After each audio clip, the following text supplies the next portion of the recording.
안녕하십니까. 땅사고 건물사고 부자되고의 땅사고 TV 임동성입니다. 이재명 대선 출마 선언 전문을 안내해 드리려고 합니다. 제목은 이기야 대한민국을 희망민국으로 하고요. 여기를 설명해 준 포커스는 이재명 대통령 후보자의 그 부동산 정책만 거기만 이렇게 알아보려고 해요. 근데 이제 전반적으로는 한번 다 읽어봐 드리려고 합니다.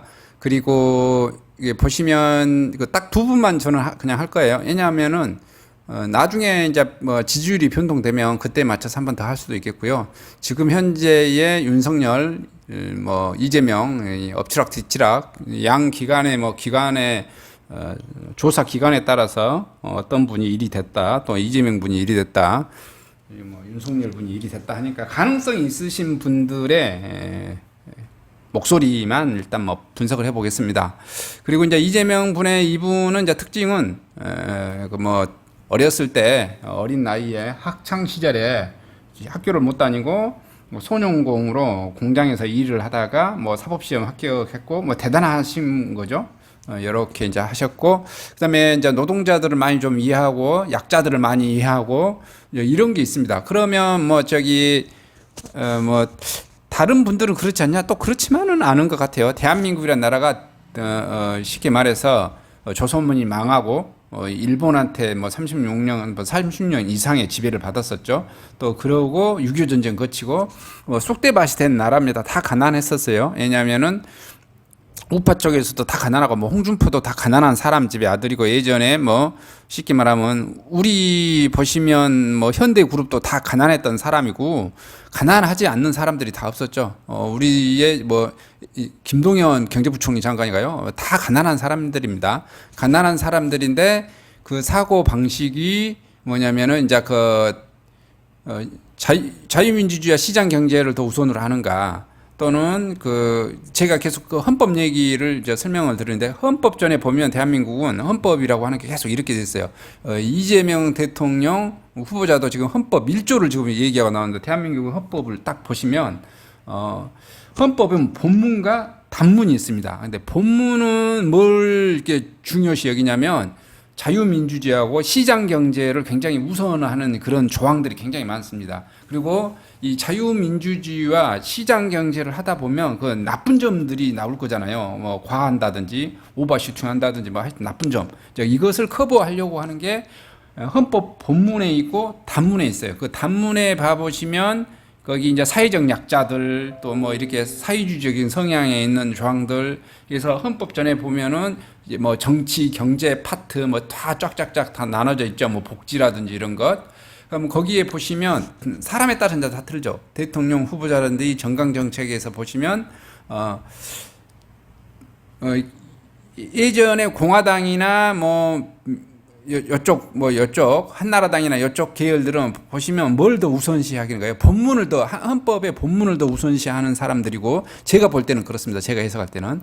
그 다음에 이렇게 이제 민주당이나 이쪽의 부류, 일명 또 좌파라고도 말할 수 있죠. 이쪽은 뭘 더 우선시하는 거죠?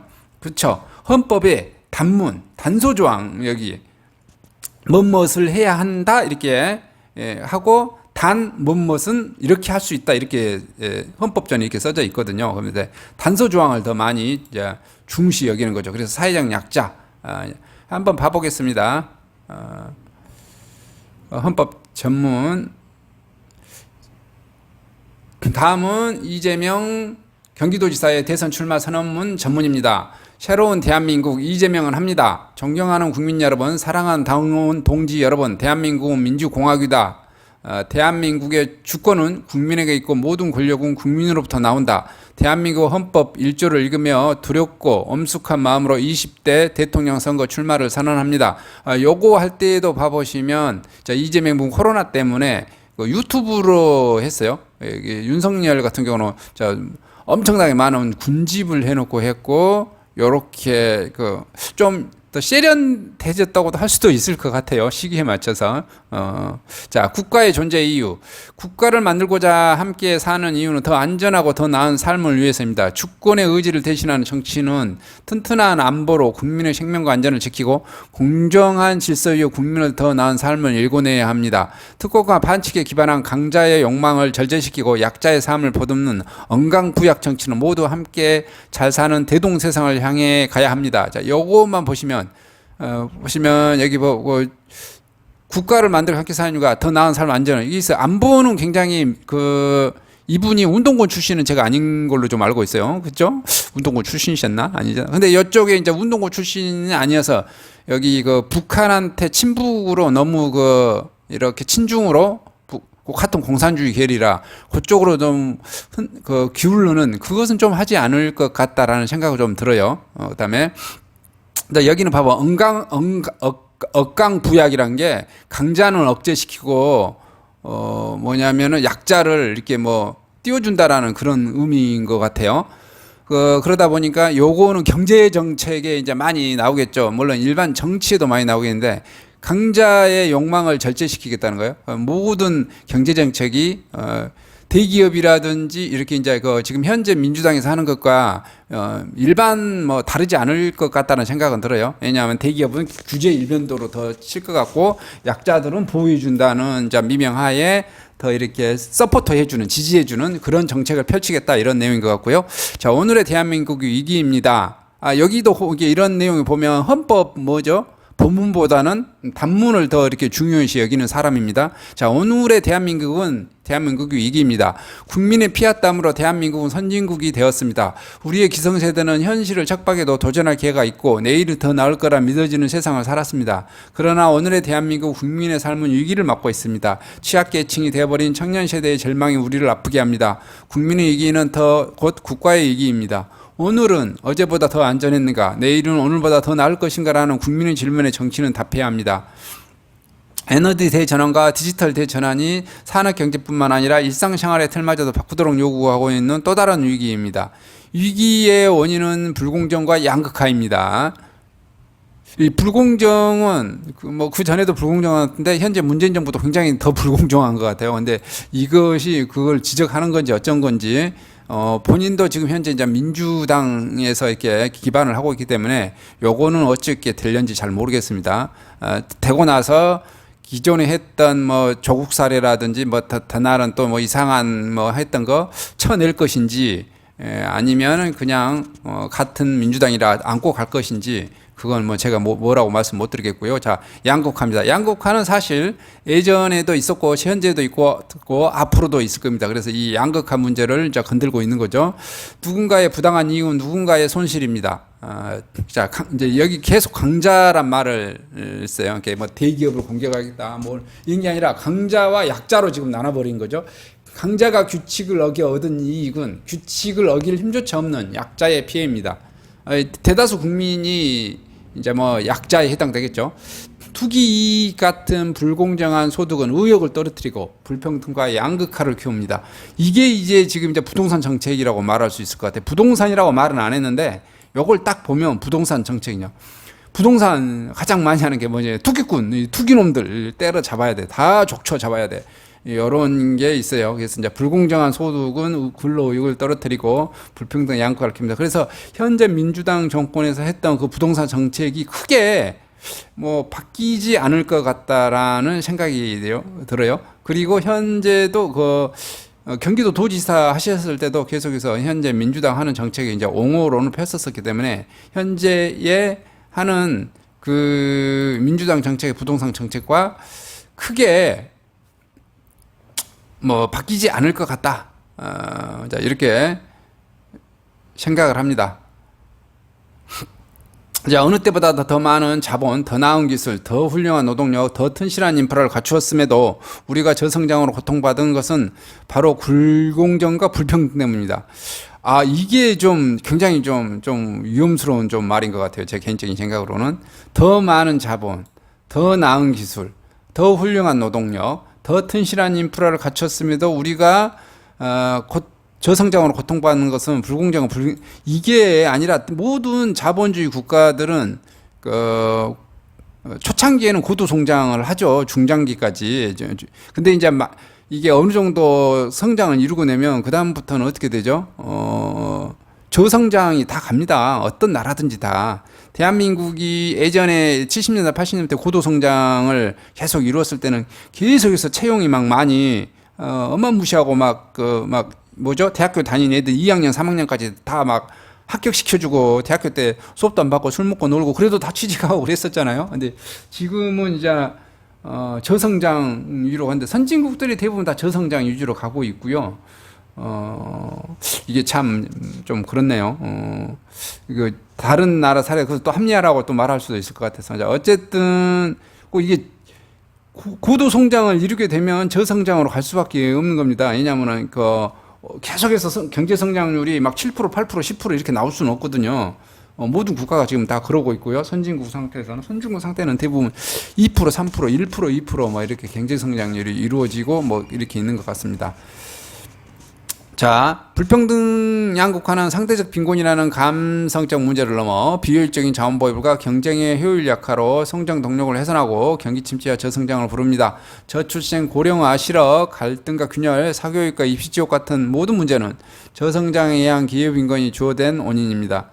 투자만 하면 고용, 소득, 소비가 늘어 경제가 선순환되는 고도 성장 시대는 갔습니다. 지금은 투자할 돈은 남아 돌고 성장해도 고용이 늘지 않습니다.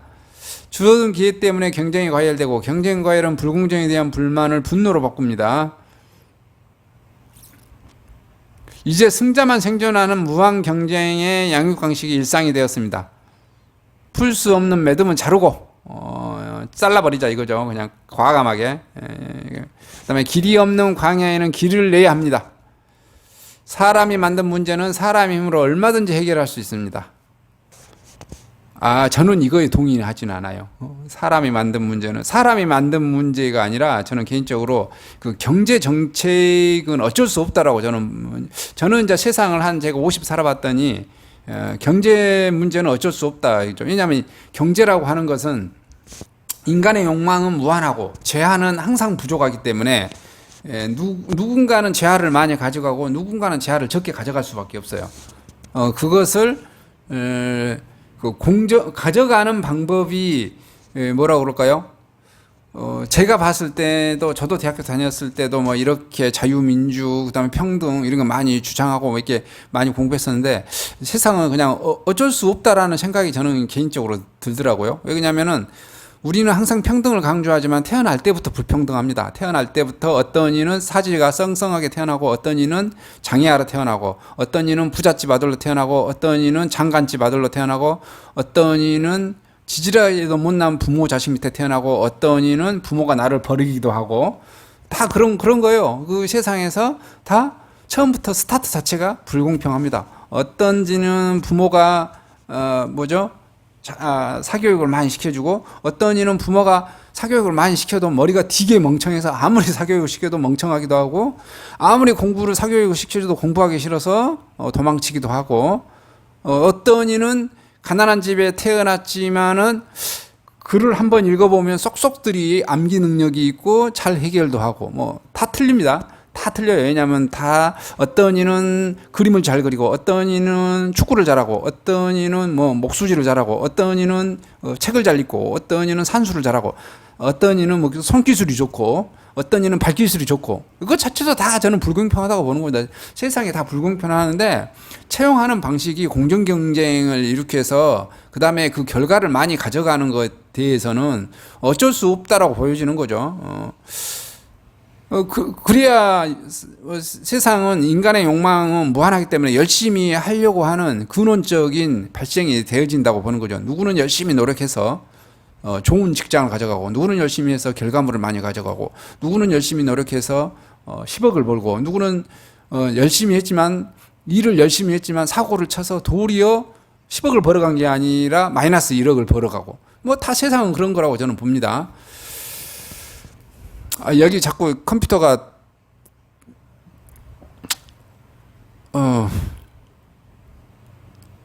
뭐 이렇게 좀 트러블이 생겼는가 자꾸 지금 틀어져 버리네요. 다시 한번 봐보겠습니다. 자, 풀 수 없는 매듭은 자르고 길이 없는 광야에 길을 내야 합니다. 여기 읽으셨죠? 저 사람이 만든 문제는 사람이 얼마든지 저는 얼마든지 해결은 안 된다. 왜냐하면은 해결이 인간사가 수천 년을 살아왔는데 세계사를 한번 공부를 해봐요. 세계사를 하고 역사를 공부를 해보시면 여러분 항상 있잖아요. 왕족이 있고 귀족이 있고 가난한 사람이 있고 부자가 있고 가난한 사람이 있고 그렇습니다. 중간층이 있고 왜 고대 시대에도 그랬을 거고 현대 시대에도 그랬을 건가? 제가 말했죠. 핵심이 그거라고 핵심. 인간의 욕망은 무한하고 제한은 항상 부족하고. 그래서 그렇다고 저는 생각을 합니다. 그래서 그냥 불교에서 말하는 어느 정도 만족할 줄 아는 삶이 저는 그냥 저는 이제 그렇게 생각하거든요. 저는 예를 들어서 한 끼에 10,000원짜리 정도의 밥을 사 먹을 수 있을 정도면 다른 부자들이 한 끼에 1,000,000원짜리 1억짜리 밥을 사 먹는 것에 대해서 부러워하지 않는다. 내가 3억짜리나 5억짜리 집에서 살 수 있는데 남들이 500억짜리 집에서 300억짜리 집에서 사는 것 자체에 대해서 나는 부러워하지 않는다라는 거죠. 부러워할 필요가, 왜냐하면 그냥 그 사람은 그냥 능력이 있어서, 물론 좀 불법할 수도 있겠는데, 그냥 그걸 받아들이는 거예요. 왜냐하면 어차피 그 사람 거 뭐 뺏어올 수도 없지만, 또 뺏어서, 내한테 n분의 1로 가져온다고 할지라도 어떻게 되죠? 내가 3억짜리 집이었는데, 제가 뭐 나주에서 3억짜리 집에 살고 있는데, 뭐 그거 저한테 와봤자, 예를 들어서 일례로 말씀드리지만, 삼성이라는 회사 재산을 싹 다 뺏어서 국민한테 나눠주면 돈 1,000,000원도 안 된다고 그래요. 인당. 우리 4인 가족이면 그럼 3억 4천 되나요? 다 뺏어버리면. 그래서 뭐 어쨌든 자 그런 문제고요. 그래서 이 말에 저는 동의를 하지 않습니다. 사람이 만든 문제는 사람의 힘으로 얼마든지 해결할 수 있다. 저는 절대 해결할 수 없다고 봅니다. 이게 해결할 수 없는 것을 해결하겠다라고 하는 것은 사기다. 저는 이렇게 생각을 합니다. 자, 정치의 요체는 이해관계의 조정이기 때문에, 예, 이거는 맞습니다. 정치의 요체는 이해관계 조정이고요. 또 정치라고 하는 것은 사실 이해관계 조정이긴 한데, 말은 이렇게 하고 있잖아요. 말은 이렇게 하고, 사실은 정치라고 하는 것은 저는 이렇게 생각을 합니다. 더 많이 가진 자가 더 많이 갖겠다고 덜 가진 자하고 치열하게 치고받고 싸우는 거예요. 제가 보기에는 한나라당이나 민주당이나 뭐 이명박이나 제가 봤을 때 김대중 대통령님이나 우리 뭐 전라도권에서 엄청 뭐 선생님이라고 칭찬하는데 저는 다 똑같다고 보는 거예요. 뭐죠? 더 서로 갖겠다고 치고받고 싸웠다는 것 뿐에 덜도 아니고 더도 아니다. 그냥 전 세계의 모든 국가들의 정치적인 이념, 내가 왕족을 세우고 정권을 장악하고 국군을 장악하고 찬탈하고 어쨌든 찬탈을 했든 장악을 했든 합법적으로 했든 불법적으로 했든 그다음에 상대방 정적을 죽이고 했든 어쨌든 다 어떻게 한 것이다. 제가 보기에는 다 자기 이익을 위해서 한 거다. 다만 민주사회에서 왔기 때문에 옛날처럼 칼로 쏴 죽이고 칼로 죽이고 몰래 야밤에 가서 뭐 독약 타서 죽이고 정적을 그런 식으로 이제 철퇴로 죽이고 뭐 그런 식으로 하지는 않겠죠.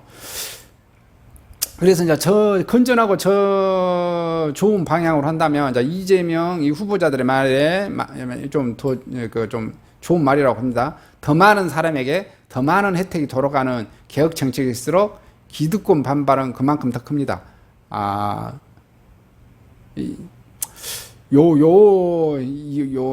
기득권 반발이 크다는 게 아니라 이제 이게 뭐 좋겠죠.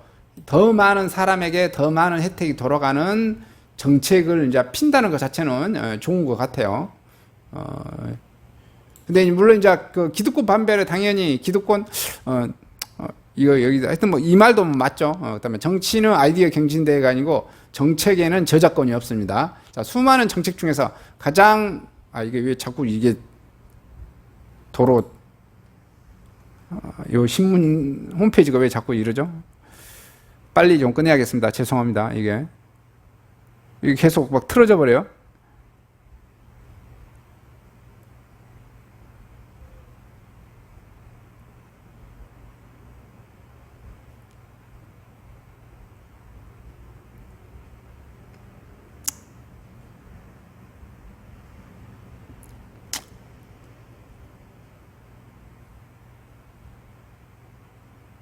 죄송합니다.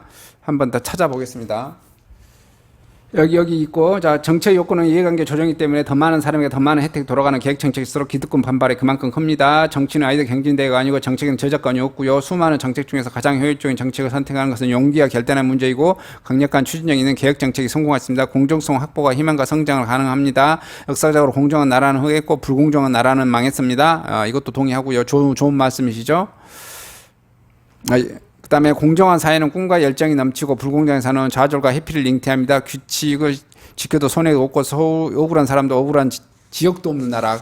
기회는 공평하고 공정한 경쟁의 결과 합당한 보상이 주어지는 사회와 미래가 있습니다. 공정성 확보, 불평등 양극화 완화, 복지 확충에 대해서 경제적 기본권이 보장되어 모두가 최소한의 경쟁력을 누리는 사회적으로 지속적 성장과 국민의 더 나은 삶이 가능합니다. 강력한 경제정책이 대전환 위기를 기회로 만듭니다. 경제는 민간과 시장이 목이긴 하지만 대전환 시대에 대대적인 산업구조 재편과 민간기업 시장만으로 감당하기는 어렵습니다. 이게 지금 가장 좀 위험스러운 발언인 것 같아요. 자꾸 뭐냐면 민간 영역을 더 키워줘야 되는데 민간 시장 영역을 줄이면 더 가난해져요. 이게 지금 뭐냐면은 어떤 나라든지 좌파 정권들이 보통 봐보면 정부가 강한 빅 가버먼트 이렇게 좀 하려고 하는 거거든요. 근데 이게 항상 더 가난하게 만들더라고요. 이게 약간 말하는 윗사람한테 있는 사람한테 뺏어와서 그 다음에 이게 또 나눠주는 과정이 불공정해지죠. 나눠주는 과정이 공산주의 국가가 나눠주는데 항상 공정하던가요? 나눠주는 것 자체가 불공정입니다. 공산주의 국가는 어떻게 되죠? 빅 가버먼트가 되고 나눠주는 공산당원은 자기네들은 무산자의 세상을 만들겠다고 하지만은 제가 말씀드렸죠. 제한은 항상 부족하기 때문에 누가 공산당원이 우선 먼저 가져가게 됩니다. 그리고 비공산당원을 핍박하게 됩니다. 그래서 결론은 시대의 흐름을 보면 어떻게 된다? 공산당이 계급화가 돼버려요. 전 세계 좌파 국가 중에서 공산주의 국가를 하는 나라는 저는 계급사회라고 보고 자유민주주의 국가를 하는 나라는 계층사회라고 봅니다. 물론 어느 시대이든 계급사회에서도 아래 계급에서 윗계급으로 올라가는 그런 사다리는 없는 것은 아니었어요. 조선시대 때도 있고, 예를 들어서 고대시대도 다 있었죠. 그러나 그 경우의 수는 굉장히 적은 거죠. 그러나 아마 계층사회는 그 아래 계층에서 윗계층으로 올라가는 게 더 많다 이렇게 보여진 겁니다. 이게 더 많은 것 같은데 저는 이제 개변적으로 조금은 좀 그렇습니다. 대공황 시대의 뉴딜처럼 대전환 시대는 공공의 길을 내고 민간인 투자에 혁신을 감행할 수 있게 합니다. 근데 이거 미국에서 민주당이 대공황 시대에 뉴딜 정책이 해가지고 엄청 살아남는 걸로 아는데 사실 이때 이게 살아남는 게 아닐 거죠. 대공황이 이제 안 할 수는 없었겠지만 그 시대에 그렇게 또 민주당이 그렇게 하니까 또 당선됐을 거예요. 미국에서도. 근데 그 대공황에서 뉴딜 정책으로 계속 했었는데 실업률이 몇 프로였냐면 17%, 15%에서 20% 사이였어요. 요거 대공황이 끝나는 게 어떻게 됐죠? 세계 2차 대전이 일어나서 해결된 거예요. 전쟁 나서 이게 해결된 거지. 미국의 민주당이 뉴딜 정책 펼쳐서 해결된 건 아닙니다. 이것은 또 아셔야 되는 거예요. 이거 계속 써먹는데 좀 아니다라는 거죠. 자, 규제 합리화로 기업의 창의 혁신이 가능한 자유로운 공간을 확보해야 됩니다. 미래형 인적 자원 육성 시스템으로 기초 및 첨단 과학 기술을 육성하고 문화 콘텐츠 강화를 위해 문화예술 자원을 확대해야 합니다. 대대적 인프라 확충과 강력한 산업 경제 재편으로 투자 기회 확대와 신성장 동력을 발굴하고 새로운 일자리와 지속적 공정성장 길을 열어야 합니다. 발걸음을 늦으며 끌려가지만 발걸음을 9시의 위기를 기회로 활용했습니다. 전 세계적 위기는 우리 경제가 과거의 고단한 추격 경제에서 선도 경제로 나아갈 절호의 기회입니다. 한반도 평야 경제 체제 수립, 대륙을 여는 북방 경제 활성화도 새로운 경제 성장의 큰 힘이 될 것입니다. 지금 이재명은 합니다. 약속을 어기도 제재가 없는 정치에서 공약 위반이 다반사하고 그래서 정치는 불신과 조롱의 대상입니다. 전문가 몇 명이면 그럴듯한 공약을 얼마든지 만들었습니다. 현재 거울에 비친 과거가 바로 미래입니다. 누군가의 미래가 궁금하면 그 과거를 진짜 좀 죄송합니다. 이게 또 바뀌어버렸어요.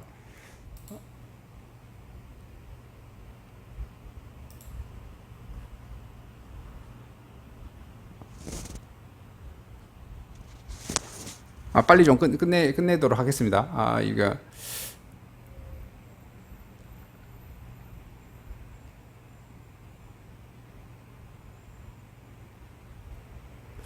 현재 거울의 비침과 과거는 미래입니다. 누군가의 미래가 궁금하면 그 과거를 봐야 합니다. 저 이재명이 직접 약속만 하고 한 번 약속은 반드시 지킵니다. 성남시장 8년, 경기지사 3년 동안 공약 이행률 90%를 넘은 힘입니다. 주권자 중심의 확고한 철학과 가치, 용기와 결단, 강력한 추진력으로 저항을 이겨내며 성과로 증명했습니다.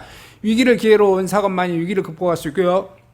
기회는 누구나 활용하지만 위기를 기회로 바꾸는 것은 아무나 할 수 없습니다. 위기는 더 많은 흑수저 비주류지만 위기를 기회로 바꾸며 성과를 만들어온 저 이재명이야말로 위기를 대한민국 희망민국으로 바꿀 수 있습니다. 청년 배당으로 난생처럼 과일을 사먹었다는 청년, 극저 신용대출 덕에 다시 살아보기로 했다는 한부모 가장, 재난기본소득 때문에 가게 문을 닫지 않았다는 소상공인, 경기도의 도움으로 체불임금을 받아 행복하다는 알바 청소년을 기억하겠습니다.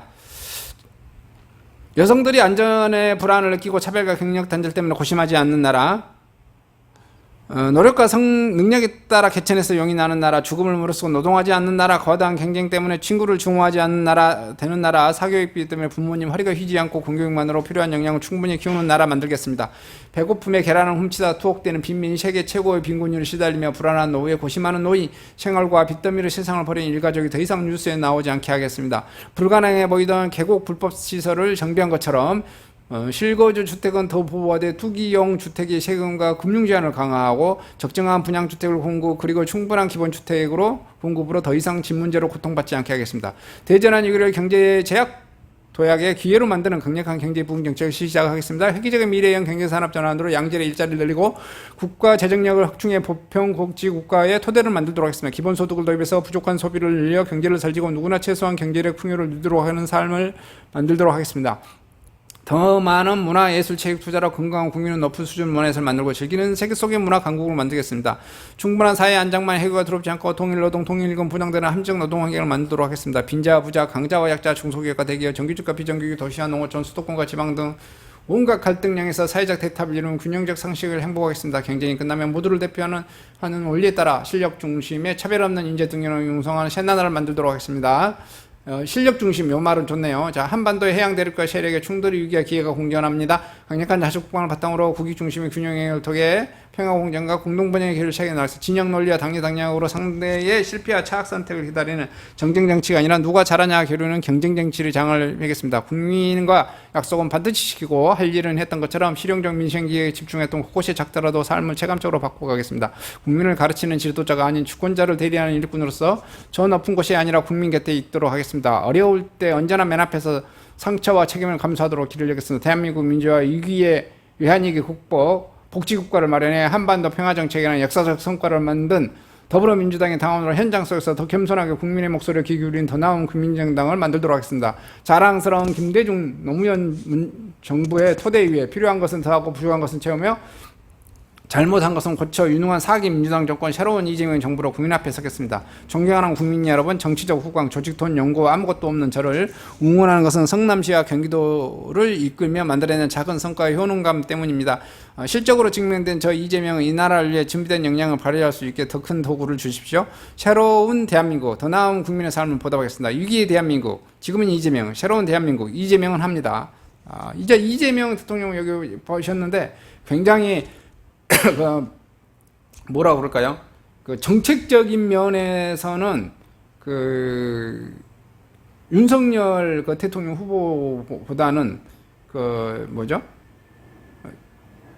잘했다라고 좀 이렇게 평가를 좀 해드리고 싶어요. 아니 뭐 윤석열 정책이 더 맞다, 뭐 그 이재명님 맞다 이 문제가 아니라 이제 본인은 민주당 이제 후보이기 때문에 어쨌든 간에 이 정책이 맞고 틀리고를 떠나서 정책을 굉장히 많이 선언문에다 많이 했습니다. 근데 이제 제가 부동산 관련되고 하려고 하는데 아쉽게도 부동산에 대해서는 언급이 많이 없어요. 근데 여기 이제 이분이 봐보시면은 그 경제정책을 보면 부동산 정책을 어떻게 펼치겠다라고 하는 게 좀 보여지시죠. 그 다음에 뭐냐 막 이분이 이제 뭐냐 언강부약 정책이라든지 그 다음에 뭐 어쨌든 지금 딱 부동산 정책이라고 할 수 있는 것은 없어요. 뭐다. 네, 이런 것, 뭐 특검과 반칙 이런 것 없애겠다. 이런 내용. 자꾸 이건 광고가 떠가지고 힘드네요. 그다음에 투기 이익, 뭐 불공정 소득 이런 거 뭐 없애겠다. 이제 이런 거 펼치는 거 보니까 부동산 관련돼서는 민주당하고 현재 했던 것하고 크게 뭐냐면은 그 변화되지는 않을 것 같아요. 근데 이제 그 세부적으로 들어가서 문재인 정부가 재건축 재개발은 굉장히 막았어요. 그래서 지금 현재 가장 못했다고 하는 게 문재인 정권의 또 그 여러 가지 이제 문재인을 지지하시는 분들은 뭐 여러 가지 뭐 다 잘했다고 해석을 하는 거고, 문재인을 지지하지 않거나 중도적인 사람들은 굉장히 그 못했다라고 지금 평가를 하는데, 그 중에서 하나가 부동산 문제죠. 부동산 문제 때문에 뭐 정권이 망했다라는 평가를 하는데, 여기 그것 때문에 그런 건지 그 이재명 대통령 후보자분은 뭐예요? 부동산에 대해서 아예 그냥 노터치, 노 언급을 이렇게 거의 이제 뭐 언급 자체를 그냥 부동산에 대해서 언급 자체가 그냥 없는 것 같습니다. 아예 부동산이란 말은 뭐 주거 문제에 대해서는 언급 자체가 선언문에 거의 없죠. 거의 아예 안 나타나고 있어요. 그냥 투기 이익, 불공정 뭐 이런 거 제재하겠다, 언강부약하겠다 뭐 이런 것만 해서 큰 틀에서 뭐냐면은 그 부동산 정책을 그대로 좀 승계할 것 같다라는 생각이 드는데, 이제 보면은 부동산 정책이 워낙 안 좋았기 때문에 이재명 분이 저는 대통령이 되면 민주당에서 했던 그 부동산 정책을 그대로 승계하지는 않을 것이다. 이렇게 여기 큰 틀에서는 승계를 하는데, 제가 봤을 때는 지금 그 문재인 정부가 공급 억제 정책을 굉장히 많이 했어요. 과공급 되어졌다고. 그래서 이제 정권 말기에 지금 뭐 상기 뭐 요거 공급한다고 어쩌다고 하는데, 그다음에 그러함에도 불구하고 지금 재건축과 서울은 재개발은 안 하고 있죠. 근데 이거에 대해서 아마 이재명은 좀 공급 위주로 돌리지는 않을까, 일말에 조금은 기대감을 좀 해봅니다. 그래도 공급을 해야 부동산 가격이 좀 잡히지 않을까 이렇게 생각을 해보는데, 좀 아쉽네요. 아예 부동산에 대해서 언급이 없습니다. 그래서 이렇게만 좀 추정을 좀 해볼 수 있겠습니다. 이상 뭐 마치도록 하겠습니다. 감사합니다.